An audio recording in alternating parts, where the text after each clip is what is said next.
If you're looking for the best longbow dagger guide for Throne and Liberty, you clicked on the right video. This guide will break down the best setups for high single target damage PvE, AOE mob farming, and one of the best builds for PvP to help you maximize your damage and provide the best defense possible. Everything you need to be the ultimate infiltrator class all in one video. Now, if you've seen my previous videos, you'll know that I've been gradually improving my longbow dagger build over time, which is why I uploaded 3 separate versions up until now. I'm currently at 300 hours of playtime, and I just reached 3300 gear score, which means I'm confident enough and more than prepared to play all of the content in the game, at least until tier 2 gear releases next year. I wanted to make this a full guide since there's different approaches depending on which content you are playing, like skill selection, stat allocation, and even gear choices. My goal is to make sure you are fully prepared for any content you play, and so you can fulfill the infiltrator class role for your team. Also, this build was created as a free-to-play player, which means every weapon, piece of gear, or trait is obtainable without spending any money. You will have to spend some lucent to fully trait your gear pieces, but if you're playing regularly and playing smart, you should be able to make easy lucent through the auction house by selling traits, lithographs, items, etc. This build will take a while to create, but this guide will give you a goal to achieve, and it will put you on the right track for creating the best longbow dagger build in Throne and Liberty. This first build is going to be your main PVE build. Since it focuses primarily on single target damage, it performs the best when you're in a group, since you can play off of your teammates and deal the most amount of damage possible against high HP bosses in co-op dungeons, for example. It will work for any PvE content though, and to be honest, this is the build you should be using 90% of the time. Dexterity is the main stat you will focus on for this build because it will give you the maximum amount of skill attack speed, damage, and crit chance. You can solo dungeons easily with this build since the damage is very high, and you'll have access to incredible self-healing capabilities to keep you alive. The sole purpose of this build is to stack thunderclouds in your targets and really just maximize the damage of your most lethal skill, Decisive Sniping, by resetting its cooldown while leveraging the damage buffs at the same time. For higher HP enemies, your main priority will consist of binding the enemy in place with Ensnaring Arrow, and then unleashing a fully charged snipe to deal very high damage. If you factor in the high heavy attack chance and the Blitz skill, which resets the cooldown of Decisive Sniping after use, you have the chance to deal double damage twice in a row, which is capable of two-shotting even the most elite enemies in the game. For instances where Decisive Sniping doesn't crit and you don't have enough damage to kill enemies completely, you then initiate the Strafing and Zephyr's Knock combo. Strafing shoots 4 arrows at once, deals massive burst damage, and builds Gale stacks. Zephyr's Knock is a single shot attack that consumes the damage stacks from Strafing and deals more damage the further you are from your target. What's nice about pairing the longbow with the dagger is you get access to Shadow Strike, Ankle Strike, and Thundercloud's bombing, which is an incredible way to finish off targets below 50% HP, and it also closes gaps since you can teleport to the enemy and back seamlessly, allowing you to continue your longbow combos once they're off cooldown, of course. And lastly, the utility skills, Nature's Blessing and Healing Touch, which provides a massive burst of healing when casted together and heals you faster based on the amount of damage you deal to enemies. Zephyr's Knock shoots a single arrow that deals more damage the further you are from your target. So if you're looking for maximum damage when using this skill, you want to be as far as possible. You'll also want to grab the damage increase node for Zephyr's Knock so you can consume the Gale stacks that you'll be building with Strafing. Ensnaring Arrow will be your main skill for binding enemies to the ground for a short amount of time, eliminating their ability to move. Decisive Sniping is your highest damage skill on the build. It can be charged for more damage, deals 60% extra damage to monsters, and increases your crit chance up to 400 for 3 seconds whenever you successfully hit a target. You want 3 specializations for this skill. Charging time increases the time it takes to fully charge an attack, but deals 33% extra damage. Damage Increase allows you to deal 25% extra damage to enemies who are binded with Ensnaring Arrow, and Charging Time lets you charge your attack 20% faster whenever you are under the Whirlpool effect, which we'll talk about in just a moment here. Strafing is another big damage dealer on this build because it shoots 4 arrows at once and enhances the damage of your other longbow skills. If you remember earlier, I mentioned that the damage increase node would consume the Gale stacks from strafing to give you more damage. This is why you need the Gale specialization for strafing. Gale is a status effect that explodes at 10 stacks and has a small AoE effect which hits other enemies within a 3-meter radius. You also want to grab consecutive use so you can cast strafing twice, which will double your damage output. Nature's Blessing and Healing Touch are your main utility skills and will give you a massive burst of healing when casted together. This is thanks to the Vitality specialization, which heals 130% of base damage and increases health regen by 100. You also want the Whirlpool specialization, which increases your movement speed by 20% for 6 seconds and increases the charge time of decisive sniping since you activated the charging time node previously. Deadly Marker is your main debuff skill, which marks a target for 9 seconds, increasing everyone's crit chance and hit chance by 240 and decreases skill cooldowns every time you crit. Blitz resets the cooldown of your last used skill and is mainly used to reset decisive sniping. If you grab the Limit Break specialization, your decisive sniping skill will deal more damage when reset, which is an easy way to add extra damage to the skill. Lightning Infusion allows you to apply Thundercloud stacks to your enemies with your Longbow and Dagger skills. Shadow Strike is your main mobility skill, which lets you teleport behind enemies and initiate your Dagger combo. Shadow Escape is a must-have specialization because it lets you teleport back to your casting location. Skill Distance Increase lets you use a skill from further away, and Effect Accumulation applies Thundercloud stacks to this skill.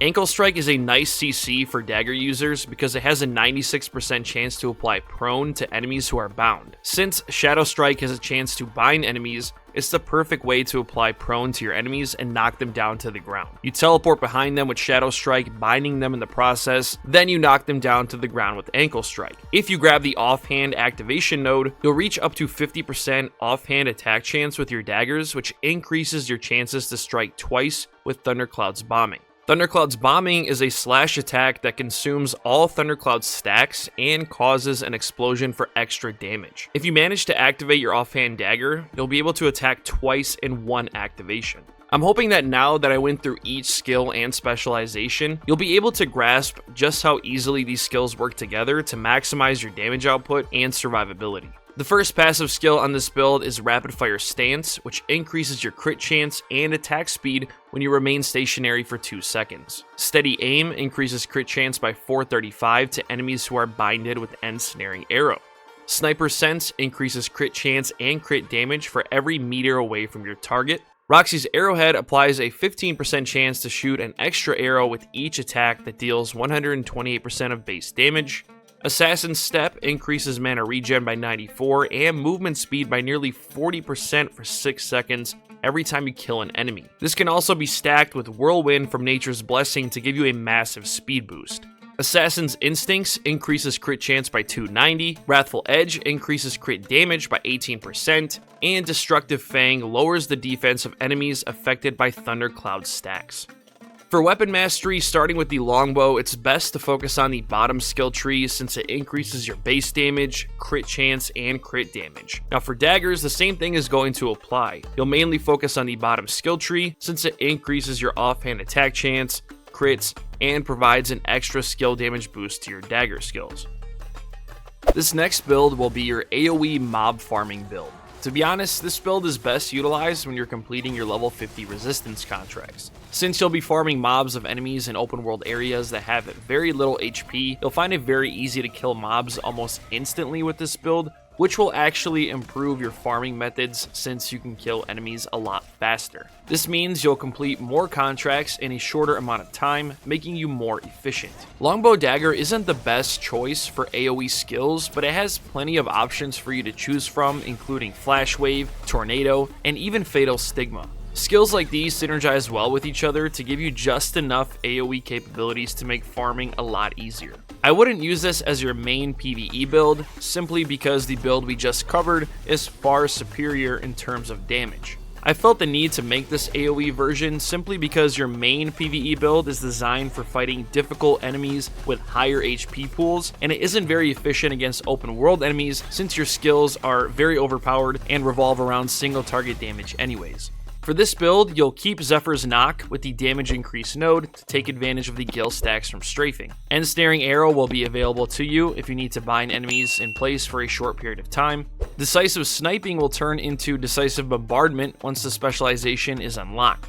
When you activate this node, you'll be able to shoot Decisive Sniping in a designated direction, giving you more control over what you are targeting. You'll also be able to kill multiple enemies at once as long as they are lined up and in the trajectory of the skill. And it has a bit of AOE potential, allowing you to hit targets who are near your line of sight. You'll keep the damage increase and charging time specializations, so you can deal more damage with this skill overall. Strafing will remain the same with the Gale and Consecutive Use specializations activated.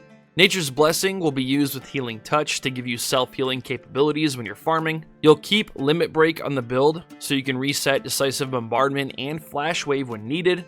Arrow Vortex will turn into Tornado upon grabbing the Tornado specialization. This will apply Gale status to all targets and cause them to float in the air for a short period of time, giving you the opportunity to set up your Flash Wave attack. Inject Venom will be used whenever it's available to stack poison on your enemies, causing them to take damage over time. Flash Wave is probably the best AoE skill on this build just because the radius is so wide, and you can reset the skill with Limit Break, allowing you to use it twice once it's off cooldown.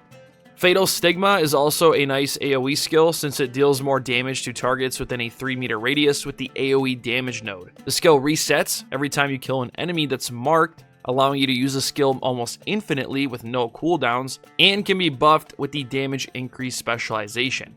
What's also nice is each stack of poison on the targets increases damage by 7.2% against normal targets and 40% against monsters, which is why Inject Venom synergizes so well with this skill. Shadow Strike will be used to buff the damage of your Longbow skills thanks to Laquarius's Dagger's Gillblade skill, which increases base damage by 25 every time you use a mobility skill. You'll keep Shadow Escape and skill distance increase so you can teleport back to your casting location and use a skill from further away. And lastly, Healing Touch, which is only really used to increase the HP regen from the Nature's Blessing Vitality skill. All of the passive skills will remain the same from the previous build we just covered. The only thing that changes is you're going to replace Roxy's Arrowhead for Murderous Energy. Murderous Energy increases poison and thundercloud durations by 30% and poison damage over time by 11% during the day, 30% at nighttime. The weapon mastery is going to be the same as the previous build. For Longbow, focus on the bottom skill tree, which will give you more damage, crit chance, crit damage. And then for the daggers, also focus on the bottom tree just because it increases offhand attack chance, crits, and provides extra skill damage boost to your dagger skills. To be honest, I don't have any recommended skill rotations for this setup since you'll mainly be farming low-level enemies anyways, but if I could offer some sort of guidance, I would say to always start your combos with Inject Venom so you can proc that damage over time. Use Tornado before Flash Wave since it locks the enemies into the air, making it easier for you to hit them all at once. And then also make sure you reset Flash Wave every time Limit Break is off cooldown. Decisive Bombardment is best utilized when you funnel enemies down a narrow hallway or if they're ever in a line since the radius isn't very wide. It will shoot through targets though, so if you can find a way to get all your mobs in a line, you can kill most of them in one shot. All the other skills like Strafing, Zephyr's Knock, and Ensnaring Arrow will be used whenever you're focusing on one enemy at a time. This last build is going to be your primary PvP build for small scale and large scale PvP. It specializes in stealth tactics, allowing you to cloak yourself for long periods of time and surprise attack enemies like the ultimate assassin. Camouflage Cloak remains one of the best defensive skills because not only do you disappear in thin air, it removes the ability for other players to target you, giving you the perfect opportunity to flank, reposition, or set up another attack. It can also be used offensively to distract enemy players by pushing into their defenses, causing you to pull aggro so your teammates can unleash their strongest attacks and CC enemy players who are vulnerable. Camouflage Cloak lays the foundation for this build, and it's going to be your most utilized tool for every single engagement. Another important skill on your PvP build is going to be Flash Wave. It deals AoE damage to multiple targets at once, it can hit other enemies who are cloaked, it debuffs enemy players by lowering their hit chance, and it heals your teammates in the process. It's easily one of the best PvP skills for an infiltrator, and it's one of the most valuable assets for your team. It can also be reset with Blitz, making it even deadlier. I will say though, it's best to save Blitz for whenever you need to reset the cooldown of Camouflage Cloak, but it really just depends on the situation. If you have plenty of teammates by your side, then you can afford to reset Flash Wave since it's going to benefit everyone in most cases. However, if you're in a situation where your teammates are dying and you find yourself outnumbered, then it's best to save Blitz for Camouflage Cloak so you can reposition and get to safety. The Infiltrator class requires a lot of patience, and to be honest, if you spam your skills too much without proper execution, you'll find yourself extremely vulnerable when your best skills are on cooldown. You really have to choose your targets carefully. Tanks and healers are probably the worst players to target since they have incredible survivability and more than likely have very high ranged evasion. Overall, this PvP build provides self-sustained damage, wide-range AoE, and a long-range burst damage. The only downside is you'll be weak to melee builds like Greatsword Dagger, and you have to rely on your cooldown speed to be effective. The skill synergy for PvP is quite simple actually. You'll use Zephyr's Knock with the damage increase node to consume the Gale stacks from strafing, just like all of the builds previously. Ensnaring Arrow will be your primary source for CCing other players, and if you grab the hit chance specialization, your hit chance will increase by 20% with this skill, which helps against players that have higher ranged evasion. Decisive Sniping remains one of your deadliest skills, but it's difficult to execute in PvP and is very risky since you remain stationary, making you vulnerable to damage. But if you get the chance to pull it off, you can one-shot most DPS players. You could unlock Mobility and Decisive Bombardment to make the skill more effective, but then you'll be sacrificing some nice specializations elsewhere. For Strafing, you'll unlock all 3 specializations. Gale will stack on enemy players, allowing you to consume stacks with Zephyr's Knock for more damage. Mobility allows you to move 4 meters in any designated direction when activating Strafing, which is actually nice because it procs the Gale Blade skill on the Wicked Thorns, which increases your base damage by 25 for 3 seconds. And then lastly, you'll grab Consecutive Use, so you can cast Strafing twice, which is crucial for more DPS. Nature's Blessing and Healing Touch will be activated together for massive bursts of healing as long as you have the Vitality specialization unlocked from Nature's Blessing.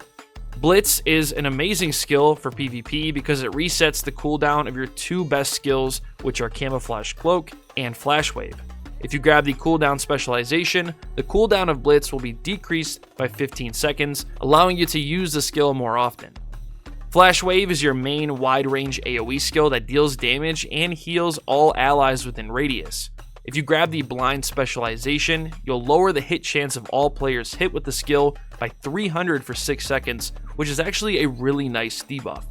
Ankle Strike is best utilized when you teleport behind players with Shadow Strike, since it has the chance to bind them and knock them down to the ground. Successfully knocking down a player will also increase your offhand weapon activation, which will allow you to attack twice with Brutal Incision, for example. Camouflage Cloak is one of the best skills in this build. You'll be able to go invisible for about 18 seconds, and if you reset the cooldown with Blitz, you can remain hidden for nearly 36 seconds, which is insane. CC immunity is crucial for this build because it applies immunity to all CC effects for 3 seconds after casting Camouflage Cloak.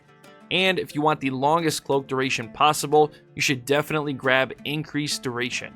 Shadow Strike is your main mobility skill to teleport behind players and then knock them down with Ankle Strike. Just make sure you unlock Shadow Escape and Skill Distance Increase to make the most out of this skill. And lastly, Brutal Incision, which will benefit heavily from the offhand weapon activation with Ankle Strike and will also increase your crit chance as long as you attack players who are below 50% HP. First passive is Rapid Fire Stance, which increases your crit chance and attack speed when you remain stationary for 2 seconds. Steady Aim increases crit chance by 435 to players who are binded with Ensnaring Arrow. Sniper Sense increases crit chance and crit damage for every meter away from your target. Shadow Walker is a must-have passive because it increases your evasion by 700 for 6 seconds whenever you use a mobility skill like Shadow Strike and Strafing, since you have the mobility specialization activated. Assassin's Instincts increases crit chance by 290, Wrathful Edge increases crit damage by 18%, Devoted Shield applies an overshield to your character every time you get struck by a weaken effect when you're at 30% HP or lower, which can be a lifesaver when you're getting spammed by greatsword players or even crossbow users. And lastly, Earth's Blessing to help maximize the healing potential of Nature's Blessing and Healing Touch. For Longbow Weapon Mastery, you'll focus on the bottom skill tree, which will increase your bow base damage, crit chance, and crit damage. And then for daggers, for PvP, you should focus on the top skill tree, because it increases your defenses and boosts your evasion by an additional 105, which is crucial for countering other players. This means you should always have your daggers out as your main weapon whenever you're PvPing if you want the most amount of defense possible. Gear is pretty much going to remain the same for both your PvE and PvP build. The only thing that's going to change is your stat allocation and your primary longbow. With this current gear, you'll be able to achieve 30 strength, 60 dexterity, 29 wisdom, and 40 perception for your PvE build. Dexterity is the most important stat for PvE. It increases your base damage, crit chance, and skill attack speed, which are the three most important things for PvE. Reaching 30 strength will increase your max health by 750, 60 dexterity will increase your crit chance by 100, bonus damage by 15, movement speed by 5%, and crit chance by an additional 120. And lastly, 40 perception, which will add 100 extra hit chance to your build and increase your buff duration by 5%. Now, like I mentioned a moment ago, the only thing that's going to change between your PvE build and PvP build is your stats and longbow. In my personal opinion, the best longbow for PvE specifically is Tublik's Deathmarker Longbow, which is obtained from the Tyrant's Isle level 50 co-op dungeon. It's pretty easy to obtain, and it fits perfectly for PvE, since it increases your wildling bonus damage by 27, increases cooldown speed by nearly 12%, and adds 9 dexterity to the build, allowing you to reach that 60 threshold. It also has a unique ability called Tublik's Trick, which increases damage to enemies who are below 25% HP. The best traits for Tublik's bow are going to be hit chance, heavy attack chance, and crit chance. Now, before we break down the rest of the gear pieces, I want to show you the PvP stats and your main longbow for PvP. Your main stats for PvP will be strength and perception. Reaching 50 strength will increase your health by 750, damage reduction by 15, and your heavy attack chance by 100, which is very important for PvP because heavy attack chance increases the likelihood of you dealing double damage to enemy players. 30 dex will add 100 crit chance to your build, and reaching 60 perception will give you the most amount of hit chance possible for this build. Currently on this build, I have 1021 hit chance, which is a good spot to be at. Typically, anywhere above 1000 is what you should aim for in PvP. Your main longbow for PvP will be Karnix's Bow, which drops from the Death's Abyss level 50 co-op dungeon. It comes with 174 crit chance and 11 strength to help you reach 50. It also has a unique talent called Karnix's Eye, which increases your attack range and your party's attack range by 9%, which is very beneficial in PvP. The best traits are going to be hit chance, heavy attack chance, and crit hit chance. For your secondary, Laquarius's Wicked Thorns, which drop from the Cave of Destruction level 50 co-op dungeon. These daggers roll with 7 perception, 129 crit hit chance, 8 wisdom, and a unique talent called Gale Blade, which increases your base damage by 25 for 3 seconds whenever you use a mobility skill. Best traits are hit chance, heavy attack chance, and crit chance. For the helmet, you'll be using the Heroic Hood of the Resistance. Now, I got lucky with this item because it dropped for me when I was fighting enemies around Pure Light Tower, but I believe it's obtainable from various sources and is pretty cheap to buy from the auction house if that's something you're interested in doing. This helmet comes with 122 hit chance and 95 crit hit chance. Best traits are max health, magic evasion, and ranged evasion. This build currently has 1,129 magic evasion and nearly 1,000 ranged evasion when your dagger is equipped. These will be the 2 evasions you will prioritize for all of your gear pieces. For the cloak, you'll use the Ancient Tapestry Mantle, which is dropped from the Shadowed Crypt open world dungeon. This cloak comes with 81 weaken resistance, 170 ranged evasion, and 164 magic evasion. Best traits are max health, skill damage resistance, and debuff duration. For the chest piece, I have the Heroic Tunic of the Resistance, which comes with 132 hit chance and 4 dexterity. Best traits are max mana, magic evasion, and ranged evasion. For gloves, we have the first piece of the Shadow Harvester set. These gloves are obtained from the Temple of Slaughter level 50 co-op dungeon. These gloves roll with 6% attack range increase, 5 dexterity, and 65 crit chance. Since these gloves are part of a set, wearing 2 pieces of the Shadow Harvester set increases your crit hit damage by 14%. Best traits are max mana, magic evasion, and ranged evasion. Now, I will say the hardest piece of gear to obtain on this build is probably going to be the Shadow Harvester trousers. I ended up saving quite a bit of loot end just to buy these pants from the auction house, and they were extremely expensive to trade out as well. But I mean, I am about 300 hours in, which is more than enough time to make enough loot end and trade up. These pants roll with 67 hit chance, mana regen, and 5 perception. Best traits are max mana, magic evasion, and ranged evasion. Next, for the boots, you'll be using the Swirling Essence boots, which are obtained from the Cursed Wasteland level 50 dungeon. These boots roll with 85 crit chance, 4 perception, and stamina regen, which will help offset the stamina regen debuff from using the 2 rings on this build. The traits you want are max health, magic evasion, and movement speed. For a necklace, you'll use the Clasp of the Conqueror, which can be crafted by purchasing a lithograph from the auction house. This necklace is great for this build because it increases mana regen, perception, and strength. Best traits are max health, skill damage boost, and buff duration. For bracelet, the Bracers of the Primal King, which are dropped from the Cave of Destruction level 50 co-op dungeon. This accessory rolls with bonus damage and perception, which is a nice addition to the build. The traits you want are max health, skill damage resistance, and debuff duration. The 2 rings you will be using on this build are the Sapphire Dimensional Band and the Amber Dimensional Band, which are both obtained with salvation tokens, which you can acquire when you do random queue co-op dungeons.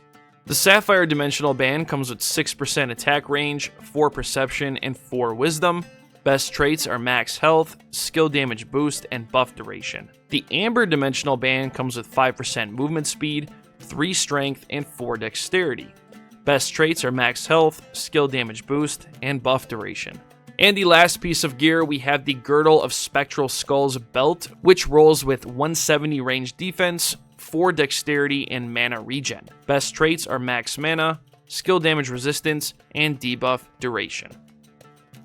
This concludes today's Ultimate Longbow Dagger Build Guide. If you guys have any questions, please let me know in the comments below. If you want to analyze this build for yourself, I'll have a pinned comment below for you to click on, and that way you can look at everything at your own pace. If you enjoyed today's video, a thumbs up would be greatly appreciated. It helps the channel grow, and it will recommend the video to more people. I have more Throne and Liberty videos coming soon, so if you don't want to miss any future uploads, make sure you subscribe and turn on those bell notifications.